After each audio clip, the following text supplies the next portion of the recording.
Welcome to Frightening Shadows, where darkness isn't just a place, it's a story waiting to be told. Tonight, we dive into a haunting revelation that challenges everything you thought you knew about the ones closest to you. A man uncovers a sinister secret hidden in his grandfather's past, a secret so chilling it will make your blood run cold. As the shadows of history close in, it becomes clear that some truths are better left buried. If you crave tales that grip you and refuse to let go, don't forget to hit that like button, subscribe to the channel, and share your thoughts in the comments below. Your support helps us keep the shadows alive. Prepare yourself as we unravel the eerie mystery that lies at the heart of Jack's story.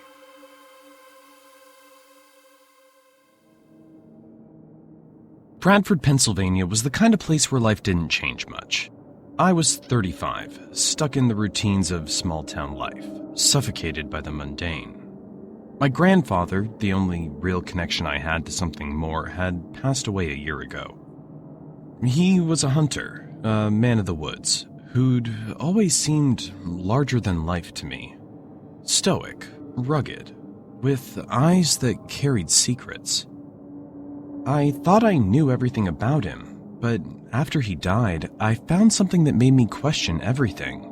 An old hand-drawn map tucked inside a worn leather journal. The map showed a path into the Allegheny National Forest, ending at a place marked with a small X. He never mentioned this place to me, never taken me there during our countless trips into the woods. The journal, filled with cryptic entries in his tight scrawl, hinted at something dark, something that he'd found, or perhaps something that had found him. For months, I couldn't bring myself to follow the map, but the more I thought about it, the more it gnawed at me. Why had he kept this secret? What was out there that he hadn't wanted me to see? Eventually, my curiosity overpowered my fear, and I decided to go. The day I set out, the forest was alive with the colors of autumn.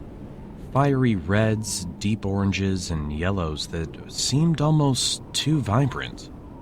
But there was something off about the air, a sharpness that made the hair on the back of my neck stand up. The drive to the trailhead was silent, save for the hum of the engine and the crunch of the gravel under the tires. The radio had lost its signal miles back, leaving me alone with my thoughts and the uneasy feeling growing in the pit of my stomach. When I arrived, the trail was barely visible, choked by undergrowth and shadowed by the tall, looming trees. The path felt wrong, as if it hadn't been walked in years. I checked the map one last time, my fingers tracing the lines my grandfather had drawn, and then I started down the trail, the forest closing in around me. The hike began easily enough, with the path wide and clear, and the forest full of the sounds of birds and the rustling of leaves. But as I went deeper, the atmosphere shifted. The trees grew closer together, their branches intertwining to block out the sun, casting the trail into an unnatural twilight. The air grew colder, heavier, as if the forest itself were pressing down on me. And then the silence came. It was sudden, absolute. The birds stopped singing. The wind ceased to rustle the leaves, and even the distant sound of the stream disappeared. The only sound was my own breathing, harsh and too loud in the oppressive stillness. I paused, feeling the weight of the silence settle over me, a tangible thing that made my skin crawl. That's when I noticed the smell. Damp earth, decay, and something else. Something sweet and cloying that turned my stomach. I pushed on, the need to uncover my grandfather's secret driving me forward, though every instinct screamed at me to turn back.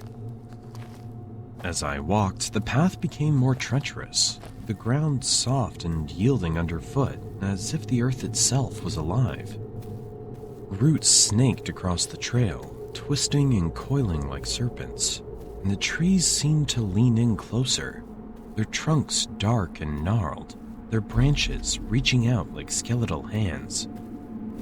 And then I saw it, the cabin. It stood in a small clearing, its wooden walls gray and weathered, almost blending into the surrounding forest. Vines had overrun the structure, wrapping around it like a shroud, and the roof sagged dangerously. The windows were dark, empty holes that stared out into the woods like vacant eyes. An overwhelming sense of dread washed over me, but I forced myself to move closer. The air around the cabin was colder still. The sweet, sickly smell grew stronger, almost overpowering. I reached the door, which hung askew on rusted hinges, and with a deep breath, I pushed it open.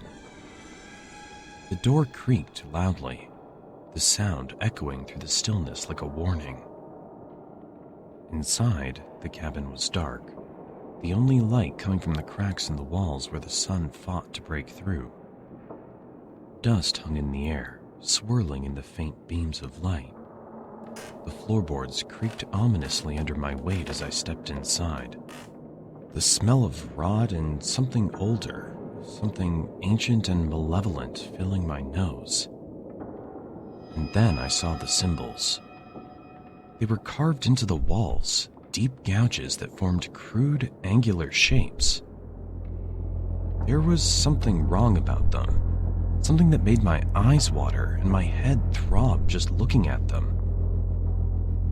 The symbols seemed to pulse with a dark energy, as if they were alive, vibrating with a low hum that I could feel in my bones.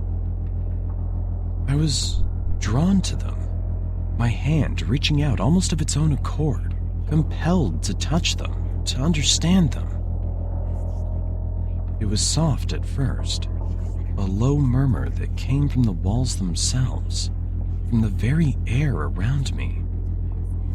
The whispering grew louder, more frantic, as if the cabin was alive, filled with voices that I couldn't understand. My head throbbed, my vision blurred, and I felt something inside me shift, as if the symbols were worming their way into my mind, planting thoughts that weren't my own. And then, in the corner of my eye, I saw movement. I turned, and there they were, ghostly figures, pale and translucent, standing just inside the doorway. Their faces were twisted in expressions of torment, their eyes hollow and empty. They didn't move, didn't speak, just stared at me with those dead, vacant eyes. The air grew colder, the whispering louder, more insistent, until it felt like the cabin itself was screaming at me. Panic surged through me, hot and electric. I stumbled back, tearing my hand away from the symbols, but it was too late. The cabin had me. The figures began to move, their ghostly forms gliding across the floor toward me. Their mouths opened, but no sound came out, only a rush of cold air that made my breath catch in my throat. I turned to run, but the door slammed shut with a force that shook the entire cabin. The whispering became a roar, filling my head, drowning out my thoughts. The figures closed in, their hands reaching for me, and I felt a cold grip on my shoulder, freezing me in place. And then, everything went dark. When I woke, I was lying on the floor of the cabin, the light of dawn filtering through the cracks in the walls. My head throbbed, and I felt weak, as if the very life had been drained from me. The symbols on the walls had stopped pulsing, but I could still feel their presence, like a dark stain on my mind. The ghostly figures were gone, but I could still feel them, watching me from the shadows. The door was open, hanging loosely on its hinges, and the air outside was filled with the sounds of the forest coming back to life. I forced myself to my feet, every muscle protesting, and stumbled out of the cabin. The forest felt different now, less oppressive, but still wrong. The colors were muted, the air thick with the scent of decay. I made my way back to the trail, my steps unsteady, my mind clouded with the lingering effects of whatever happened in that cabin. When I finally reached my car, I collapsed into the driver's seat, the map still clutched in my hand. I burned it that night, watching the flames consume the paper. But even as it turned to ash, I knew it wasn't over. In the days that followed, I tried to forget what had happened, but the memories clung to me like a second skin. I could still hear the whispers when I closed my eyes, still feel the cold grip of ghostly figures on my shoulder. But it wasn't until a week later that I realized the true horror of what I had unleashed. It started with the dreams. Vivid, nightmarish visions of the cabin, of the symbols, of the figures. But in the dreams, the symbols weren't just on the walls. They were on me, carved into my skin, burning with a dark fire that I couldn't extinguish. And the figures were there, watching, waiting, as if they were biding their time. One morning, I woke up to find a new map on my bedside table, the ink fresh, the paper still warm. But this map was different. It didn't lead to the cabin. It led somewhere else, deeper into the forest, to a place I'd never seen before. A place I knew I couldn't resist. As I stared at the map, the whispers began again. Soft at first, but growing louder, more insistent until they filled the room. I could feel the pull, the compulsion to follow the map, to uncover the next secret, the next horror that awaited me.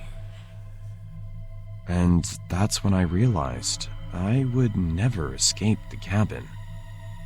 It was inside me now, part of me, and no matter how far I ran, it would always find me. The cabin had marked me, claimed me, and there was no going back. So, I leave you with a warning. If you ever find yourself in the Allegheny National Forest and the air grows still and you feel a shift in the wind, turn around. Don't follow the path, and whatever you do, don't listen to the whispers. The forest doesn't want you to leave, and if you stumble upon that cabin, it will never let you go.